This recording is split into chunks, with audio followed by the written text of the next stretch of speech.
Now keep in mind, this isn't going to be a really in-depth review about this game. It's a game I thought it's worth mentioning at least. So it's going to be a quick review really. Just something to put up until my next review, which shouldn't take too long. Thank you.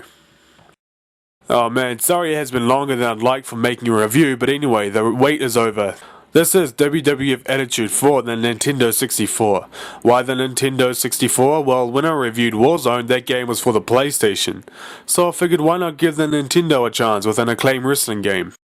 But before I get to that, I want to ask you something. Now I've been thinking about making a Let's Play video, but the main problem is that I'm not sure what the game should be. I was thinking about maybe doing a Here Comes the Pain playthrough this season. Now, if you want to see me do that, if you think it's a good idea, then let me know. So anyway, this game was released in July 1999 and is a sequel to WWF Warzone.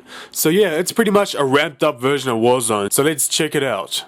I like how they added a dedication for Owen. Now, for the Nintendo, it just skips straight to the menu, but I do know that the PlayStation does have a video opening, which is pretty cool, and just as well that I don't have it because of YouTube's stupid copyright crap. I don't have a clue what wrestling footage is and is not allowed. So heck, I'll just throw in the link for the opening in the description box, and like I said, it's a pretty cool opening.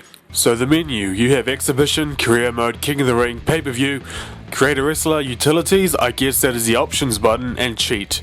Pretty cool menu. So let's try out the Exhibition. Here you have a lot of match types to choose from, and what you see here is really just the beginning, because Warzone had very few match types. So choices in this game is actually pretty good, and the roster is also very good. They have a lot of wrestlers to choose from, and they also have a lot of wrestlers that you can unlock. So when you choose your character, you come to even more options, in which you can choose more match types, like First Blood, etc. And you can customize the arena to how you want it, which is actually pretty diverse and pretty cool. Now the entrances are a new feature. It's a full motion entrance, which is pretty cool for the time, I suppose. And instead of the announcers talking about the superstars, it has the wrestlers saying quick little smart ass comments, which is pretty cool. I've got 2 words for you. Suck it! Straight and simple. I'm gonna whip your ass. Which now brings us to the gameplay, which is one aspect of the game that they didn't seem to improve on very much. The controls and the gameplay are overall, it still feels exactly the same as Warzone. Well, maybe not exactly the same, but still really similar to Warzone.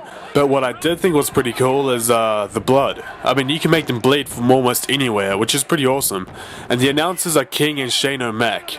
But personally, I think Warzone had better commentary, although the crowd chants are pretty good. Oh yeah, and the bar in the top corner have been more simplified than Warzone, which is a good thing. There's no more stun meter, which I was happy about. So when your bar goes red, your finisher will show up in the moves list, which is also another bonus. Not much else to say about it. Now, I want to mention the Create a Wrestler, and yeah, it is pretty good. You can accessorize, modify your wrestler any way you want, and choose the voice, the move list, and yeah, it's pretty much the way you see fit. It's better than the first SmackDown game, that's for sure. Now, the career mode is like the season. I didn't play that much, but it's pretty self-explanatory. You wrestle at house shows until you win titles, you move on to Heat and Raw, win more titles, and then you unlock hidden wrestlers, etc. So yeah, it should keep you busy. Well, that's all I can really think about. I mean, that was quicker than usual. So this is the last WWF game that Acclaim made, and they went on to make ECW games afterwards. So yeah, overall, it had its share of features, but it only still received mixed feedback. I'm guessing because of the controls. I mean, the controls kept this game from actually being a great game. I mean, I've never liked the way they walked. I mean, it looks as if they're walking like Edward Scissorhands. But if you can get past the controls, then this game is quite fun. That's it. So man, that makes videos sound weird. Like, comment, and subscribe. Bye.